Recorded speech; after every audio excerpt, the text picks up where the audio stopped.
जो भगवान नाम जप करते हैं, जो सद आचरण करते, शास्त्र विरुद्ध आचरण असद आचरण है और शास्त्र के अनुकूल आचरण सद आचरण है। सद आचरण, सद भाषण, सद चिंतन, उसे सत्य कहते हैं। जिसका वचन, कर्म और मन संकल्प विकल्प आदि सत्य के अंतर्गत करे, वही सत्य है। और मक्रोधो, जब आपका साधन बनेगा तो आपको गुस्सा आने लगेगी। ये अनुभव की बात कह रहा हूं। जब ठीक साधन बनेगा तो बिल्कुल चिड़चिड़ाहट स्वभाव में आने लगेगी, असहनशीलता। बस इसी को समन कर जाना है सहनशीलता के द्वारा। थोड़ी सी भी बात सहन नहीं होती, वो एकदम क्रोध करने लगता है, क्योंकि उसके अंदर ऊर्जा शक्ति का संचार होता है, पावर बढ़ता है भजन से। और पावर बढ़ता है तो फिर नम्रता के द्वारा, सहनशीलता के द्वारा, तितिक्षा के द्वारा, क्षमा के द्वारा इस पावर को बचाया जाता है, पचाया जाता है। नहीं तो बहुत जल्दी क्षीण हो जाता है। आप देख लेना, सही भजन चल रहा है, ठीक आचरण है आपके, तो पहला दोष पैदा होगा ये असहनशीलता। अगर बात करें तो एक चिड़चिड़ाहट सी होगी, एक अच्छा नहीं लगेगा। जरा सा कोई गलती कर दे तो एकदम कड़ुआ स्वभाव, इसको शासन में ले। ये होता है, खुद अनुभव की बात कह रहा हूं, होता है। इसलिए कहा कि गुरुजनों की सेवा, सत्य आचरण, सत्य भाषण, सत्य विचार, और फिर कहा मक्रोध हो, अक्रोध, क्रोध ना करना। क्रोध के बहुत से आपके सामने उपाय भेजे जाएंगे जिससे आपको गुस्सा आ जाए, पर आप गुस्सा न कीजिएगा, नहीं तो आपका जो भागवतिक पावर बना है वो क्षय हो जाएगा। बाबा तो इतनी जोर की बात, उड़िया बाबा कहते हैं कि यदि क्षय करना है किसी को तो गुस्सा दिला दो। किसी के तप को क्षय करना है तो उसे गुस्सा दिला दो, और वो गुस्सा हो गया तो 1 महीने के भजन की ऊर्जा शक्ति क्षीण हो जाएगी। भजन तो नष्ट नहीं होता, लेकिन उससे जो अनुभूति होनी चाहिए वो नहीं होगी। सोचो, साल में 12 बार गुस्सा कर लिए तो बचा क्या आपके पास? इसलिए कौन सी दो रहा है, कानुभूतियां हो रही। सहनशीलता के द्वारा क्रोध का त्याग कर दे, गुस्सा त्याग कर दे। बहुत जल्दी गुस्सा आती, और गुस्सा आते ही मन में प्रतिकूल चिंतन होने लगता है। भजन है और प्रतिकूल चिंतन हुआ, कहीं हो गया तो तुम्हारा भजन रुक जाएगा, तुम्हारा भजन का प्रभाव क्षीण हो जाएगा, आगे भजन की उन्नति नहीं होगी। इसलिए बहुत संभल के किसी से गुस्सा मत करो। अब आएगा गुस्सा, माया ऐसे संयोग भेजेगी कि गुस्सा आ जाए, पक्का सहन कर जाओ। बहुत कठिन है सहन करना। अच्छा, आप जा रहे हो, कोई थूक दे आपके ऊपर, अरे 1 बार थूक दे, 2 बार थूक दे, 100 बार थूका एकनाथ जी के ऊपर। वो गंगा स्नान करके, गोदावरी जी का या गोमती जो भी वहां हो, महाराष्ट्र में कौन है, गोदावरी गंगा, तो वहां स्नान करके और बार बार ऊपर से गली में थूक देता। 100 बार थूका, नीचे उतर कर आया, साष्टांग दंडवत हुआ, गलती हुई, 100 बार थूका। बोले भैया तेरे जैसा कृपालु कौन होगा, 1 दिन में 100 बार स्नान करवा दिया, वैसे 1 दिन में 1 बार होता, लेकिन 100 बार तेरी कृपा से। बिल्कुल गुस्सा नहीं आया। कुछ लोगों ने तो पैसा देके एक आदमी को लगाया, एक पंडित जी थे, उनसे कहा कि अगर आप एकनाथ जी को गुस्सा दिला दें तो इतनी आपको मुद्रा दे देंगे। घर गए तो अतिथि आए, उन्होंने सम्मान किया। जब उनकी पत्नी परोसने लगी तो पीठ में चढ़ गए। कुछ तो गुस्सा आएगा इनको, तो उनका बहुत संभाल के देखो, पीठ से गिरने ना पावे, इनको कोई कष्ट ना होने पावे, संभाल के। पत्नी का हम पहले से सावधान है, आप चिंता मत करो। तो उन्होंने सोचा ये तो फिर भी क्रोध, कितना उन्होंने उपद्रव किया। जब उपद्रव से बिल्कुल गुस्सा नहीं तो उनका थोड़ा गुस्सा हो जाते तो मुझे वो इतनी मुद्रा देकर भेजा गया। बोले भैया क्षमा करो, पहले बता देते कि हम मुद्रा के कारण आए हैं तो हम थोड़ी गुस्सा दिखा देते, जिससे तुम्हें मुद्रा मिल जाती। क्रोध नाम की चीज नहीं। जिन महापुरुषों ने भगवत साक्षात्कार किया, अक्रोध रहे हो, क्रोध नहीं। क्रोध होने से तप क्षीण हो जाता है। क्रोध बिल्कुल नहीं करना चाहिए, पर ध्यान रखना जब क्रोध दिलाया जाए उस समय यह ध्यान रहे कि हमारे सामने प्रश्न उपस्थित किया गया कि हमें क्रोध नहीं करना है और यह क्रोध कराएगा तो बच सकते हो, लेकिन उस समय माया आपको ये याद नहीं रहने देगी। उस समय फिर आपको गुस्सा आ ही जाएगा, पक्का आ जाएगा। क्रोध दिलाने वाली लीला आपके सामने साधकों को प्रायः होती रहती है।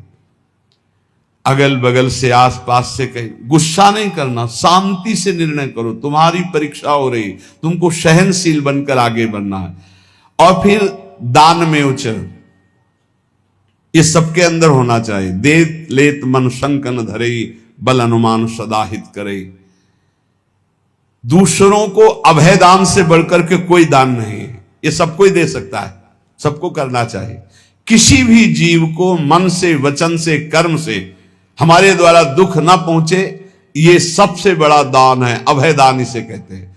और इस अभय दान को पूर्ण निर्भयता में बदलने के लिए नाम दान है, इससे बढ़कर और कोई दान नहीं।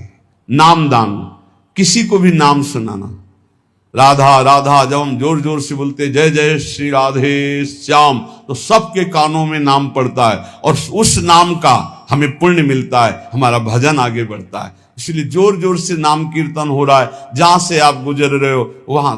और जब कभी कहीं भी बैठे हो, बातचीत हो, तो बीच बीच में अभ्यास बना लो। राधा, अच्छा राधा राधा राधा राधा, अच्छा ऐसे बात करना सीखो। है ऐसे अपने मुरारी भाई हैं, वो जब बात करें राधा राधा राधा राधा, हमें बहुत अच्छा लगता है शुरू से। ये नहीं कि आज से ही, शुरू से ना।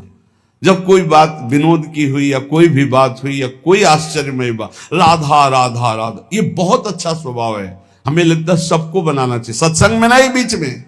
हाँ, अब सब शुरू हो गए राधा बीच में, तो ऐसे नहीं। वो जब बात परस्पर हो रही हो तब उस समय राधा राधा, बहुत मंगल। हम उपासक से बात अगर कभी करते तो यही देखते इसने कितनी बार नाम जपा, कितनी बार नाम लिया। प्रारंभ में नाम बोला, एक बार तो नाम आना चाहिए। हनुमान जी विभीषण जी को सौभाग्य क्यों प्रदान कर रहे हैं? अंदर से आवाज आई, राम राम राम नाम तेहि सुमिरन कीन्हा, हृदय हरसि कपि सज्जन चीन्हा।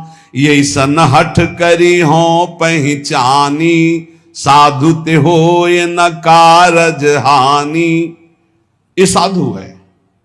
अभ्यास बनाओ नाम उच्चारण, बात शुरू करने के पहले नाम उच्चारण, बहुत मंगलमयी बात है। दूसरों को नाम सुना दिया, इससे बड़ा कोई दान नहीं। ये चार बातें जिसके जीवन में है वो अपने भजन को बढ़ाएगा, भजन को बचाएगा और भजन को पचा लेगा। गुरु आज्ञा में रहना, सत्य क्रिया, सत्य विचार, सत्य भाषण और क्रोध ना करना, और दूसरों को अभय दान देना, भगवान नाम सुनाना। ये चार बातें बहुत जोर की, जिसमें जीव का परम कल्याण हो जाता है। वेद का सार है सत्य, सत्य का सार है जितेंद्रियता, और जितेंद्रियता का सार है त्याग, वैराग्य, उपरति। त्याग, भोगों की इच्छा पर भोगूंगा नहीं क्योंकि भगवत प्राप्ति करनी है। वैराग्य, भोगने की इच्छा ही नहीं रही। उपरति, भोग ही है, ऐसी वृत्ति ही खत्म हो गई। ये है संपूर्ण वेदों का सार। जो न्याय युक्त कार्य हो, जिसको महापुरुषों ने किया है, जिसका विधान किया, वही कार्य किया जाए, मनमानी कोई कार्य ना किया जाए। यदि मनमानी कार्य किया गया तो उससे लाभ नहीं होगा। आजकल बहुत मनमानी हो रही, बहुत मनमानी। कोई किसी का, ना तो निगमागम शासन स्वीकार किया जा रहा है, वेद का शासन, और ना वेदज्ञ महापुरुषों का शासन स्वीकार किया जा रहा है। सब मनमानी करने में स्वतंत्र हैं। गुरु बस इस बात का कि तुम मंत्र हमें दो, हम 50 को और देते हैं, बस इस बात के लिए गुरु मंत्र दिया, उसका साक्षात्कार किया, इसके लिए नहीं। इसके लिए तो गुरु की अधीनता स्वीकार करनी पड़ेगी। कह रहे कि यत् करोत्यशुभम कर्म शुभम वा यदि सत्तम, अवश्यम तत्समाप्नोति पुरुषो नात्र संशयः। होश में तुम जो कर्म करोगे शुभ या अशुभ तुम्हें भोगना पड़ेगा, कोई मिटा दे ऐसा समर्थ नहीं है। देख लो भाई, कोई मिटा दे ऐसा समर्थ नहीं, वो केवल वही मिटा सकते हैं जिन्होंने पूरी सृष्टि की रचना की, श्री भगवान, दूसरे की सामर्थ्य नहीं। इसलिए हमें विश्वास नहीं है। ये इसलिए बता रहे, करे यद करो त्यशुभम कर्म शुभम वा यदि सत्तमम अवश्यम तत्समाप्नोति पुरुषो नात्र संशया। अवश्य भोगना पड़ेगा जो कर्म किए हैं। इसीलिए हम कह रहे हैं किसी पर ये मत सोचो कि तुम्हारे कर्म को कोई नष्ट कर देगा, कोई नहीं, कोई नहीं। भगवान के पिता दशरथ जी का ये कर्म श्रवण कुमार का धोखे में बद हो जाना क्या नहीं मिटा सकते थे? उनके पिता ने शाप दिया, जैसे मैं पुत्र वियोग से मर रहा हूं ऐसे तू तड़प करके मरेगा। वैसा ही पूज्य महाराज दशरथ जी हा राम कह करके प्राण त्यागी।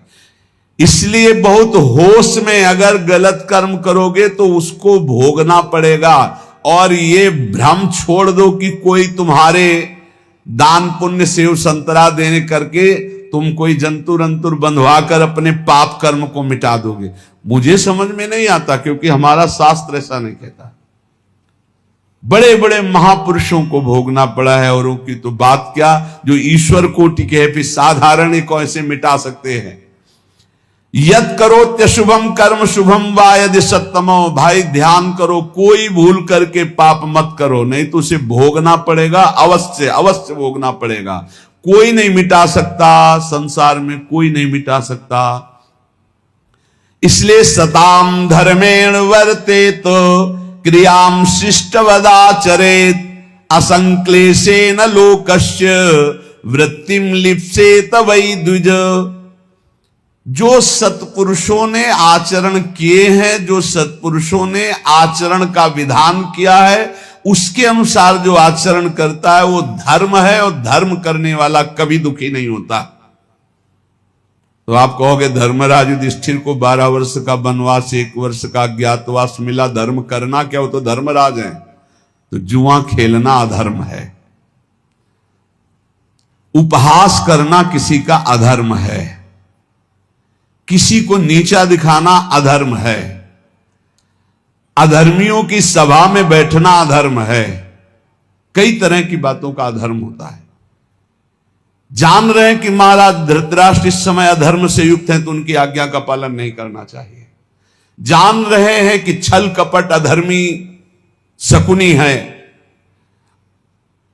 पासा वो चल रहा है, जीत उनकी हो रही, खुला अधर्म, खुला अधर्म का खेल हो रहा, कैसे स्वीकार कर लिया। और द्वित कीड़ा अधर्म है, मदिरा पीना, व्यभिचार करना, मांस खाना, द्वित कीड़ा करना, ये सब एक लाइन में रखा गया है। इसीलिए महाराज को 12 वर्ष का वनवास, 1 वर्ष का अज्ञातवास भोगना पड़ा। सत्पुरुषों द्वारा पालित धर्म के अनुसार बर्ताव करे। जो संत पुरुष आचरण करने का विधान करते हैं, शास्त्र विधान करता है, वैसे ही कभी दुख नहीं मिलेगा। ध्यान रखना, अधर्म करने पर ही दुख का परिणाम भोगना पड़ता है। ये जो हमारे नाना प्रकार के शारीरिक मानसिक क्लेश हैं, ये हमारे पाप कर्म का परिणाम है। भली भांति कोई भी कर्म करने के पहले विचार करो, तो अंदर से सबके भगवान सदगुरु रूप में बैठकर उत्तर देते हैं कि तुम गलत करने जा रहे हो, मत करना। दूसरे लोगों के किए हुए कर्म को देखकर मत करो। बहुत लोग ऐसा करते हैं। अब तो सब नरक जाएंगे, तुम भी जाओगे क्या? तुम सत्संगी हो, तुम्हारा विवेक जागृत होना चाहिए। सब अगर 1000 लोग हैं, 1000 गलत कर रहे हैं, तो एक सही चलो तुम अपने मार्ग पे, 1000 का अनुसरण नहीं करना। जीवन निर्वाह के लिए ऐसी वृत्ति अपनाओ जो धर्म पूर्वक हो, तो तुम सुखी रहोगे, तुम्हारा परिवार सुखी रहेगा। सब तरह से सावधान रहो कि तुम्हारे घर में अधर्म का 1 रुपया ना आने पावे। सावधान रहो। जैसे कुछ लोगों की मान्यता है कि संत जन अधर्म पचा सकते हैं। भीष्म पितामह जैसा महात्मा कोई होगा द्वादश वैष्णवाचार्यों में है भीष्म जी, और अखंड बाल ब्रह्मचारी और अखंड चिंतन करने वाले भगवान का। और दुर्योधन का अन्न खाया, उन्होंने स्वीकार किया, बताया द्रौपदी को कि उस समय मेरी बुद्धि निर्णय करने में असमर्थ थी क्योंकि मैं दुर्योधन का अन्न खाया था। अगर अधर्म का रुपया चला जाए तो महात्मा की भी बुद्धि को कमजोर कर दे, भ्रष्ट कर दे, फिर गृहस्थों की बात क्या। अधर्म के धन से बचना चाहिए। अधर्म का अन्न जो है वो बहुत हानिकारक है, इसलिए गृहस्थी में ये लोग सोचते रुपया आना चाहिए, चाहे जैसे आवे। फिर जो रुपया आया 1 लाख, और फिर घर में जो 10 लाख निकालने का वो बनाएगा हिसाब किताब। अमुक को ये रोग हो गया, अमुक जगह ये नष्ट हो गया, अमुक ये हानि हो गई। इसलिए हमारा शास्त्र कहता है सर्वोपायस्तु लोभस्य, सब उपाय करो कि लोभ से कोई अधर्म का धन ना आ जाए तुम्हारे घर में, सावधान रहना। कितने पवित्र होते हैं पुराने लोगों के विचार। हमने देखा है एक बार 100 रुपया का अन्न बिका और 110 रुपया आ गए। अब सोचो 100 रुपया का अन्न और 10 रुपया आ गए तो काफी लाभ की बात है। लेकिन जब वहां गिना गया घर में और 110 आया तो जो घर के मालिक थे उन्होंने कहा बिल्कुल इसी क्षण जाओ और ये पूरा रुपया उनको दिखाओ कि इसमें 10 का एक नोट ज्यादा था, ये 100 देखो है, आपने रुपए दिए, हमारा 100 का अन्न बिका, 10 वापस करके आओ। 10 वापस करके जब आए तब धर्मात्मा पुरुष के घर में ही भगवत भजन सुख शांति किस तरह की, भले अर्थ की अव्यवस्था हो लेकिन धर्म की व्यवस्था एक अद्भुत शांति, एक अद्भुत सुख प्रदान करती। नमक रोटी खाओगे चैन से सोओगे। अगर अधर्म का भाव होता तो बोले अब हम तो बेचा है भाई, 110 आ गए, वो तो चलो 10 ज्यादा ही आ गए, वो निकलेगा कहीं ना कहीं से, किसी को परेशान करेगा। इसलिए कहा तुरंत हटाओ इसको।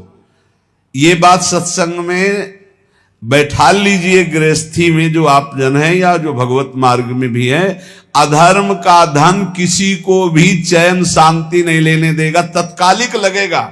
इतना आ गया यार सब ठीक है, सब ठीक नहीं, अब आतंक मचाएगा वो, अब दुख देगा। इसलिए उपाय करना चाहिए अपनी इंद्रियों को पावन करने वाले तप का।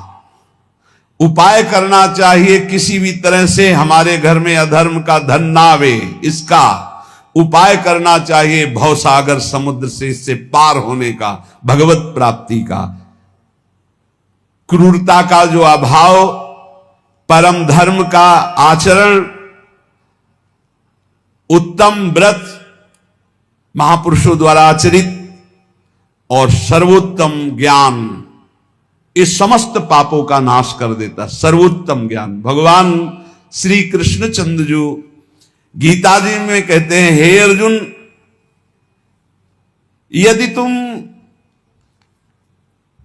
ज्ञान को प्राप्त हो जाओ तो तुम्हारे सारे के सारे जन्म जन्मांतर के पाप नष्ट हो जाएंगे। अपि चेदसि पापेभ्या सर्वेभ्या पाप कृतमः सर्वम ज्ञान प्लवेनैव ब्रजिनम संतिष्यसि।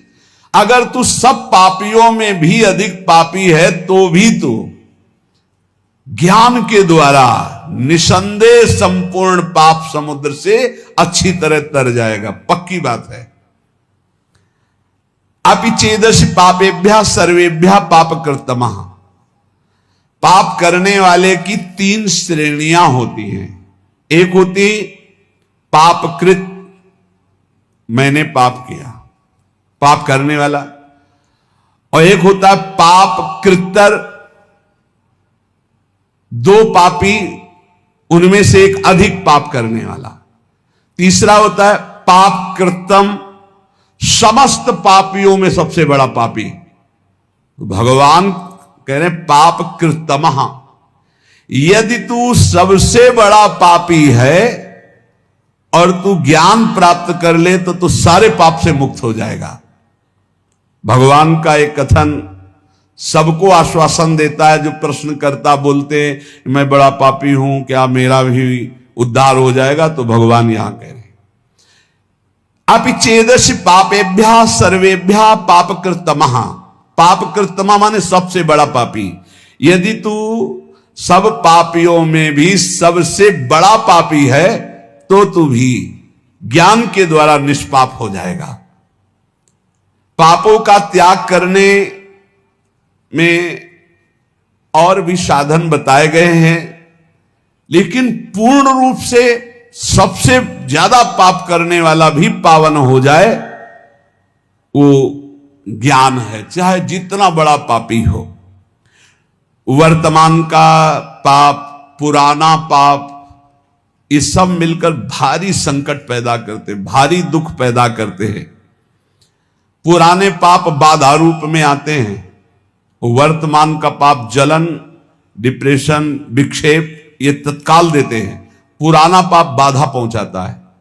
आप सही ढंग से चल रहे हो भगवत मार्ग में और आया एकदम टांग मारी के सब उलट पलट कर दिया।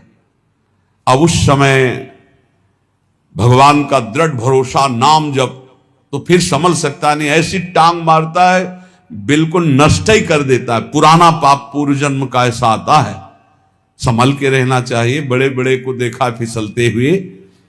वर्तमान का पाप विक्षेप पैदा करता है। जैसे आपसे कोई गलती हो गई तो अब भजन में विक्षेप पड़ेगा। आपसे वर्तमान में कोई अब अशांति पैदा हो, जो ज्यादा मनमानी आचरण करोगे तो मन संकल्प विकल्प इतना सोच में चला जाएगा कि फिर आपको लगेगा कि वो क्या कहते हैं, वही जो मानसिक रोग होता है, डिप्रेशन आ गया। ये वर्तमान के पाप, वर्तमान में आप पापाचरण कर रहे हैं इसलिए ऐसा हो जाता है। जिसे आप जानते ही नहीं कि आप पापाचरण कर रहे हैं, वो पापाचरण है। यदि वर्तमान का पाप छोड़ दे तो बुद्धि शुद्ध हो जाए, तो पूर्व के पाप को भोगने में कोई परेशानी नहीं होती। ये बात, ये जो पूर्व का पाप आता है ये दंड रोग में आएगा, रोग रूप लेके या विक्षेप रूप के, या कोई घटना बन जाएगा पूर्व का पाप। अब उसे कैसे बचा जाता है? जैसे परमार्थ में आया, मार हाहाकार मचा दिया, उलट पुलट सब कर दिया।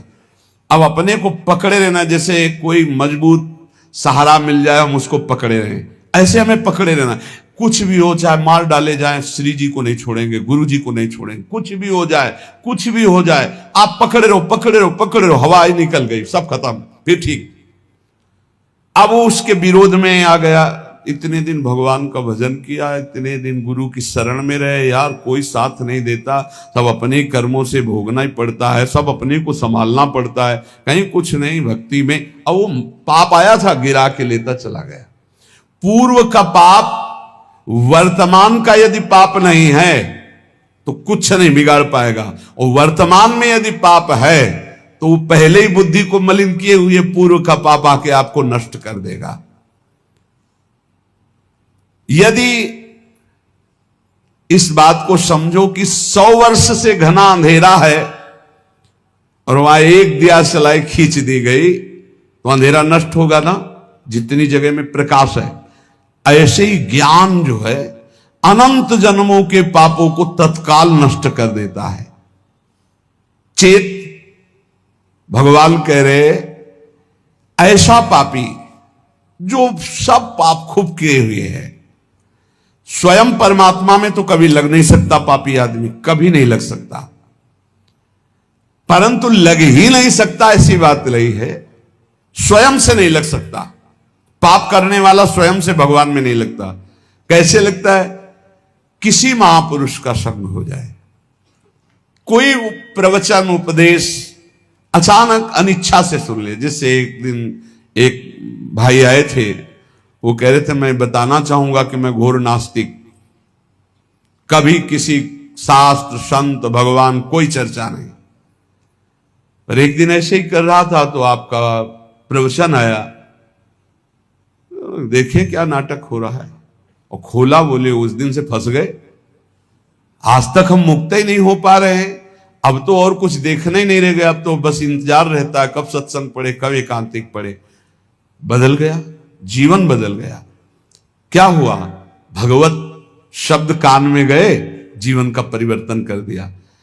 बोले पापी लोग, मनुष्य जो पाप का आचरण करते हैं वो स्वयं से भगवान में कभी नहीं लग सकते, पर लग ही नहीं सकते ऐसी बात नहीं।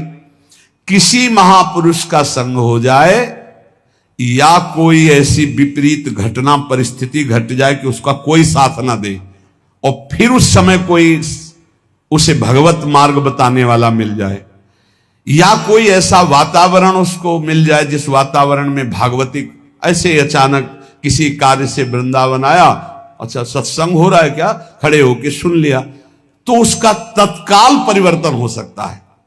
अन्यथा पापवंत कर सहज स्वभाव, भजन मूर्ति भाव न काऊ। पापी पुरुष का भजन में या भगवत मार्ग में या सत्संग में ऐसी कोई रुचि नहीं होती। सर्वम ज्ञान प्लवे नैव व्रजिनम संतरिष्यसि। भगवान कह रहे हैं कि बहुत पाप किए हैं, लेकिन सदगुरु की शरण में बैठ गया और गुरु ने बताया कि देख, जितने कर्म होते हैं वो सब शरीर से होते हैं। शरीर से कर्म करने का जो वेग होता है वो अंतःकरण से होता है। अंतःकरण 3 गुणों से प्रभावित होता है, रजोगुण तमोगुण आदि। उन्हीं गुणों के प्रभाव से अंतःकरण में प्रेरणा संकल्प विकल्प बनते, अंतःकरण से प्रेरित होकर शरीर से पाप बनते हैं। तू तो दृष्टा मात्र है, तेरे से कोई कर्म नहीं हुआ, तू शुद्ध बुद्ध आत्मस्वरूप है, ना तू कभी बंधा था ना कभी। ओ बात उसके बैठ गई। मूला भावे कुतः शाखा, मूल से ही काट दिया कि तू करता ही नहीं है। जे ही गुरुजनों ने ऐसा उपदेश किया तो स्वतः सिद्ध ज्ञान स्वरूप जीवात्मा है, जो भगवान का अंश है वो ज्ञान स्वरूप है। जे ही उसको ये ज्ञान हुआ कि अरे मैं तो बड़ा भ्रम से फंसा हुआ था, अब तो शरीर से पाप होने नहीं देंगे और अंतःकरण में कोई पाप संकल्प बनने नहीं देंगे, क्योंकि अभी तक मैं समझ रहा था कि मैं ही करता हूं। अरे ये तो अंतःकरण गुणों से प्रभावित होकर गुणानुगुण वर्तन्ते मनुष्या पार्थ सर्वसा। अब नहीं, अब इस नौका में कोई छेद नहीं। ज्ञान रूपी नौका में बैठ गया, गुरु रूपी खवैया ने ऐसा डांड मारी कि भंवर से नैया पार हो गई। एक भी उसे पाप का फल नहीं भोगना पड़ेगा। ये ज्ञान का बहुत, मैं शुद्ध बुद्ध आत्मा स्वरूप हूं, ये जहां बोध हुआ, पर इसके लिए बस ये कि कोई घटना घटे उसके जीवन में, किसी संत की शरण में आ जाए या कोई सत्संग का ऐसा मिले जिसके आकर्षण होकर संत की शरण, बिना किसी महापुरुष के शरण में हुए ये ज्ञान तो हो ही नहीं सकता। और अगर ज्ञान हो जाए तो भगवान कह रहे हैं अपि चेदसि पापेभ्यः सर्वेभ्यः पापकृतमः सर्वं ज्ञान प्लवे नैव व्रजिनम संतरिष्यति। वास्तविक आप सच्ची मानिए, पाप कैसे नष्ट हो जाते हैं। जैसे स्वप्न में हमने 500 कत्ल किए, तो जब जगे तो ना भागवतिक पाप लगेगा और ना भारतीय संविधान में दंड दिया जाएगा कि स्वप्न में तुमने 500 कत्ल किए, चलो तुम्हें फांसी की सजा होगी। कभी ऐसा नहीं हो सकता। ऐसे ही उमा का हूं मैं अनुभव अपना, सत हरि भजन जगत सब सपना। जब ज्ञान हो जाता है तो जैसे स्वप्न का कहीं भी दंड नहीं मिलता, ऐसे ही जागृत अवस्था का किया हुआ कुछ भी कर्म उसको बंधन में नहीं डाल सकता, सब भस्म हो जाते हैं। भगवान की जो भक्ति है, इन्हीं के पुत्र का नाम ज्ञान है। ज्ञान वैराग्य भक्ति के पुत्र है ना। शुद्ध ज्ञान होता है भगवान के चरणों से चित्त जोड़ने से, नाम जप करने से। अगर भगवान का भजन ना हो तो शुद्ध ज्ञान नहीं हो सकता।